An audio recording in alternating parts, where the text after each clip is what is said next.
औज़ुबिल्लाहिमिनश्शैतानिर्रजीम बिस्मिल्लाहिर्रहमानिर्रहीम। Dear students, अस्सलाम वालेकुम। आज हम अपने समर टास्क का नेक्स्ट पेज करेंगे। हमने जो लास्ट अपनी उर्दू की गिनती की थी, लफ्ज़ी और अददी दोनों, आज हम उसी को आगे कंटिन्यू करें। ओके, सो नेक्स्ट क्या है हमारे पास? 46, 47, 48, 49, 50, 51, 52, 53, 54, 55, 56, 57, 58, 59, 60, 61, 62।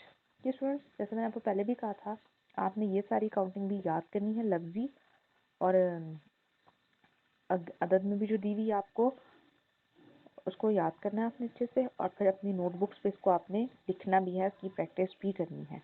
ओके, अब अपने समर टास्क के आप नेक्स्ट क्वेश्चन पेज पे आ जाएं। क्वेश्चन नंबर 2 जो है वो क्या है?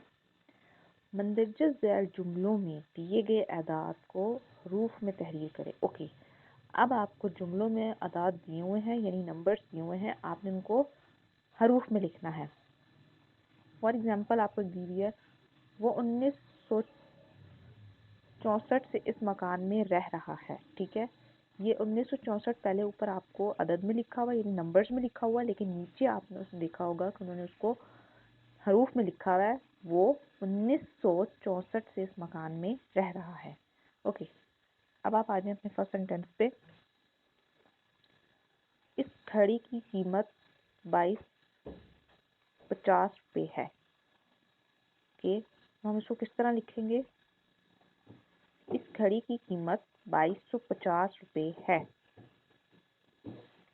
हमारा नया घर 2020 तक मुकम्मल हो जाएगा। अब यहाँ पे 2020 जो है वो अदद में लिखा हुआ है, हम इसको किस तरह से लिखेंगे? हरूफ में। हमारा नया घर 2020 तक मुकम्मल हो जाएगा। ओके स्टूडेंट्स, तो आपको समझ आ गई होगी कि बाकी के आपने सेंटेंसेस किस तरह से करने हैं। आप इजीली इनको कर सकते हैं। जस्ट आपने जो आपको ये अदद दिए हुए हैं, इनको चेंज करना है। जैसे थर्ड में मैं आपको समझा देती हूँ। ये लिखा हुआ है 2825। ठीक है, आपने इसको हरूफ में लिखना है, तो किस तरह लिखेंगे? मुझे 2852 रुपये की अशद ज़रूरत है। अब आपको समझ आ गई होगी, तो अब आप इजीली इसको अटेम्प्ट कर सकते हैं। ओके, लास्ट आ जाए क्वेश्चन पे। क्या है? खाली जगह लफ्जी गिनती की मदद से पुर करें। अब आपने लफ्जी गिनती से ही, जैसे आपने ऊपर किया था, अब आप नीचे करेंगे। इसको फिल इन दी ब्लैंक्स को फिल करेंगे। जैसे फर्स्ट दिया हुआ है, हमारे मुंह में डैश दांत होते हैं। कितने होते हैं? 32। 32 को क्या कहते हैं? 32। आपको पीछे जो काउंटिंग आपने पढ़ी है उसमें भी आपको पता होगा। ओके, 18 और 18 होते हैं। 18 प्लस 18 कितने होते हैं? 36, यानी 36 होते हैं। 36, तो आप लिखेंगे आंसर में 36। नेक्स्ट है, जनवरी, मार्च और जुलाई में डैश दिन होते हैं, यानी कितने दिन होते हैं? 31 डेज होते हैं, यानी 31 दिन होते हैं।